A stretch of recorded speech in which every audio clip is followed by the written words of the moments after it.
¿Qué pasaría si te dijera que todo lo que te enseñaron sobre el bien y el mal era una mentira? Que la moralidad, aquello a lo que te aferras en busca de orientación, no es una verdad divina, sino un truco astuto. Una herramienta utilizada no para elevarte, sino para controlarte. Piénsalo. Los bondadosos son pisoteados. Los justos son engañados. Los honestos son traicionados. Mientras tanto, los despiadados prosperan. Los astutos ascienden. Los poderosos dominan. Lo has visto en la historia. En los negocios. En las relaciones. Incluso en tu propia vida. ¿Pero por qué? ¿Es el mal simplemente más fuerte que el bien? ¿O hay una verdad incómoda sobre la moralidad que la sociedad se niega a admitir? Para responder a esto, debemos acudir a uno de los pensadores más peligrosos e incomprendidos de la historia, Friedrich Nietzsche. La mentira que te han contado desde el nacimiento. La mayoría de nosotros crecemos creyendo una historia hermosa. Que la justicia prevalece. Que la honestidad es recompensada. Que la bondad triunfa al final. Es un pensamiento reconfortante. Pero también es un cuento de hadas. Nietzsche vio a través de esta ilusión. Lo llamó moralidad de esclavo, un sistema de valores diseñado para mantenerte débil. Déjame preguntarte. ¿Quién se beneficia cuando los fuertes se sienten culpables por usar su poder? ¿Quién gana cuando a los ambiciosos se les dice que deben contenerse? La respuesta, los débiles. Inventaron la moralidad como un arma, no para elevarse a sí mismos, sino para arrastrar a los fuertes a su nivel. Mira la historia. La historia no es solo una colección de fechas y eventos, es un reflejo de las filosofías que moldearon las civilizaciones. Los imperios no solo ascienden y caen por amenazas externas, sino también por las ideas que arraigan en su interior. Las ideologías que dominan una sociedad determinan su fuerza, su resistencia y, en última instancia, su destino. Si examinamos la historia con atención, vemos cómo los cambios en los sistemas de creencias pueden transformar culturas enteras, convirtiendo guerreros en monjes y conquistadores en conquistados. Tomemos como ejemplo el Imperio Romano, una de las civilizaciones más poderosas que jamás haya existido. Roma se construyó sobre la fuerza, el poder y una búsqueda implacable de la dominación. Sus legiones conquistaron vastos territorios, sus leyes sentaron las bases del gobierno moderno y su sociedad celebraba la ambición, la disciplina y la victoria.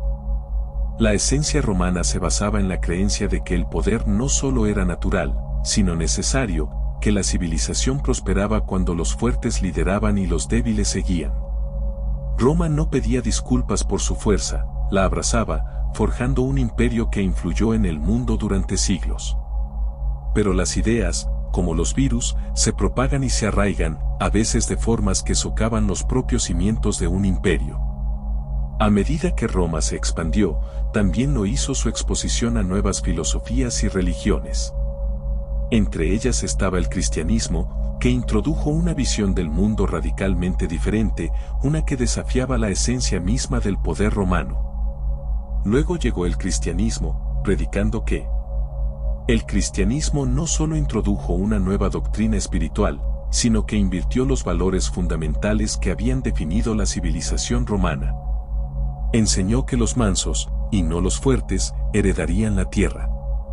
Condenó el poder como algo corrupto, como si la ambición y la fuerza que construyeron Roma fueran inherentemente pecaminosas. Glorificó el sufrimiento, enseñando que quienes soportaban las dificultades sin resistencia eran más virtuosos que aquellos que tomaban el control de su destino. Esta era una forma de pensar completamente nueva, una que estaba en directa oposición a los ideales romanos de conquista, disciplina y autodeterminación. El cambio psicológico que esto generó fue profundo. En lugar de aspirar a la grandeza, se enseñó a las personas que la humildad y la obediencia eran virtudes morales. En lugar de honrar a los poderosos, la sociedad comenzó a verlos como opresores, como si su éxito estuviera construido sobre la corrupción moral en lugar del esfuerzo y la capacidad. Esto marcó un punto de inflexión en la historia humana.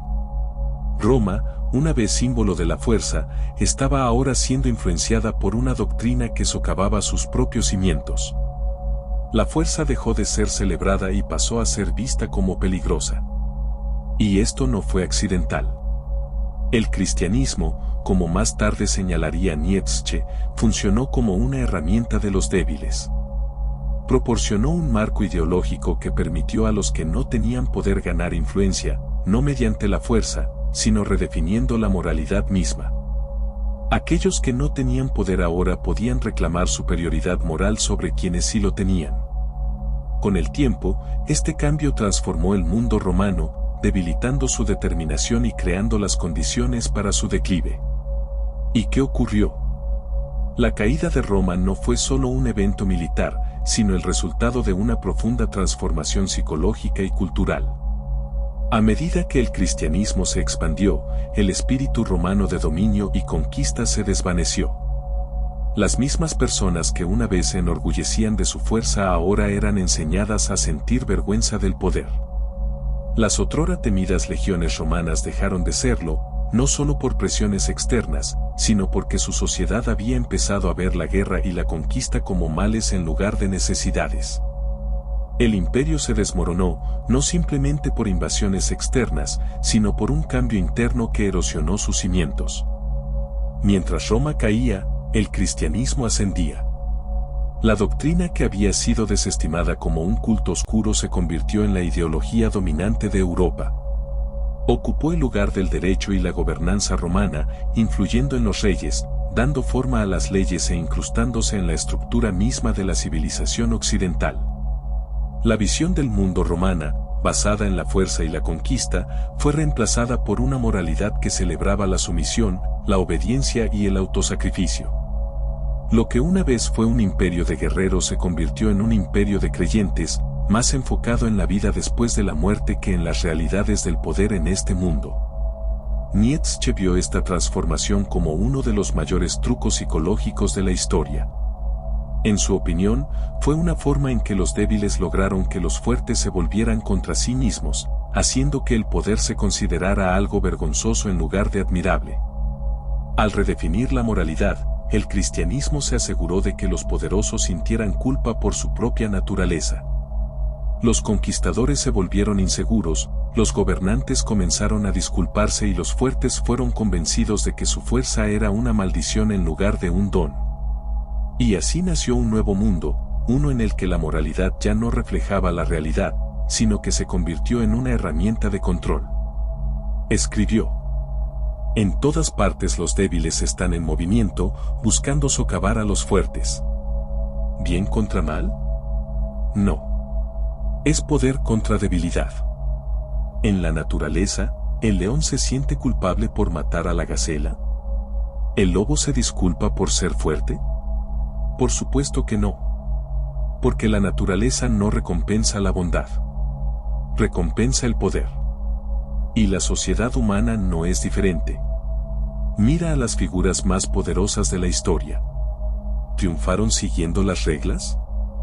¿O dominando mejor que nadie el juego del poder? Nietzsche llamó a estas personas el Übermensch, el superhombre. Son aquellos que trascienden la moral convencional.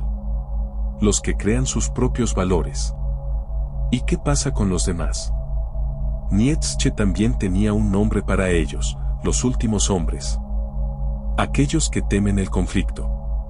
Los que cambian libertad por seguridad.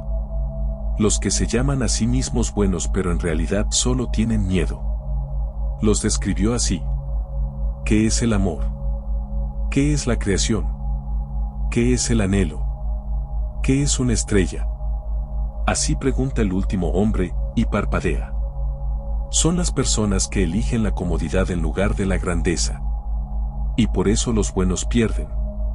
No porque la bondad sea mala, sino porque no entienden el poder. Creen que jugar limpio los protegerá. Creen que el mundo recompensa la honestidad. Pero la verdad es otra.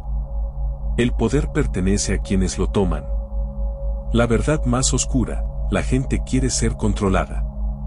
Aquí es donde todo se pone peor. No solo los débiles pierden, sino que se someten voluntariamente a los fuertes. Se inclinan ante líderes corruptos. Siguen ideologías ciegamente. Inventan excusas para quienes los explotan. ¿Por qué?